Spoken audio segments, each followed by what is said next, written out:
So hey guys, this is another video where I'm going to commentate a video that I made and explain what's going on, so there is a bit better understanding then. So let's just start.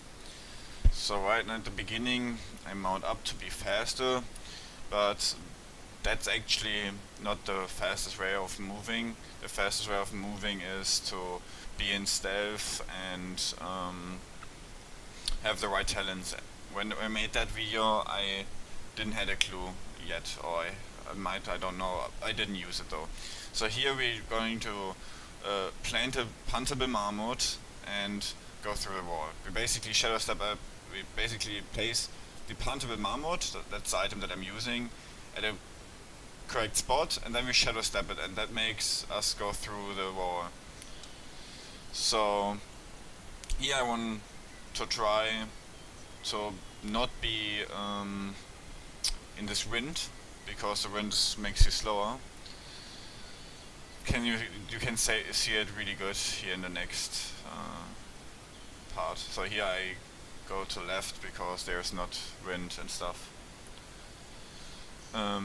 This is actually my Jikun speedrun. So this is a very old video of mine, so there might be some outdated threads and it's probably not perfect, but it's just to get you an understanding what I'm doing. So here I'm going to add snakes. The reason for that, we need them to glitch through another wall. We want to get as fast as possible to Jikun. So now I've popped my my sprint. So what's really important when you glitch through walls is that you manipulate the enemies so that they move pretty fast into the wall. So here I'm stand in the edge of the door, so the snakes walk in the door. As you can see, it doesn't work that good right now. It's kind of difficult. But that was what I was initially trying there. So I don't really remember what I actually did here. I think I glitched through the next wall also, but with better gear, like, it would actually be faster than. Oh, I actually killed them. My interface was so ugly back then. So we killed them to open the door. We could have skipped through the door, but that's kinda difficult and it doesn't have that much time. So, but through the next wall we definitely skip. The reason why I actually do a commentary to this video is because there's one trick in it which is very unique that you don't really see anymore. So here I try to kick them, because if you kick them, they walk back. So, and if you walk through them if you walk through them and then press like and then when you backpedal, they sometimes walk into the wall also. So these speedruns are all about manipulation of enemies, trying to survive and going as quickly as possible through walls and stuff, which can sometimes be annoying because you can easily make a mistake. And also managing your sprints and stuff, because if you sprint, you're faster than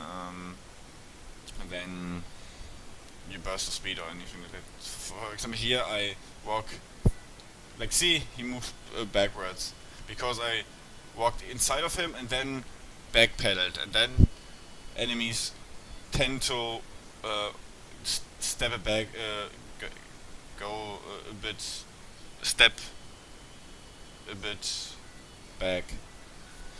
So I don't know how I did that back then. Like, I know how I would do it now, but some threads are a bit outdated. So okay, this looks all good so far. So I wanna hit him and vanish. So now my preparation resetted. That's important because we need preparation soon. So we wanna exploit us through this invisible wall, and those vampires do a lot of damage. So we have to make them that as quickly as possible. And also when Tortoise respawns, we have a problem. The reason why we also despawn Tortoise is because when Tortoise is there, we cannot really do that.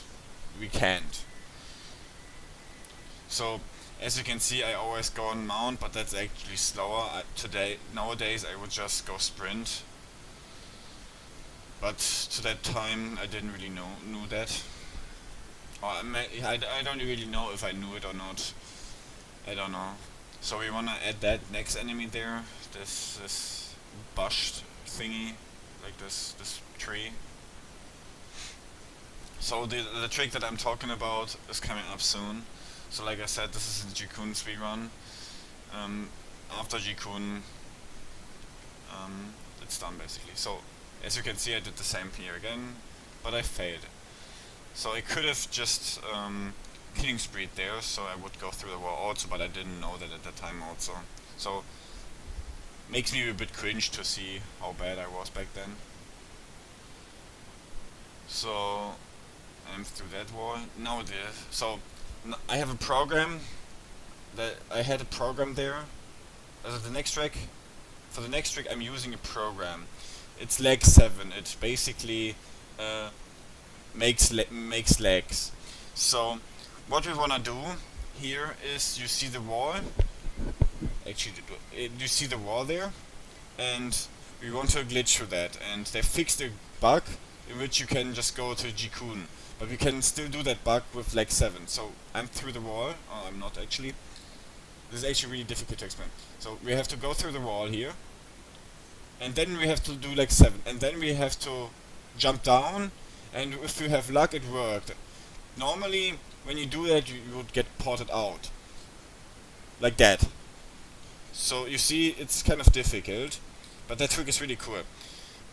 So they basically made it, if you glitch through this, or if you go through that, they basically made an invisible wall there, but if you still get behind that invisible wall, you get ported out. So with lag 7, we can do it so we don't get ported out.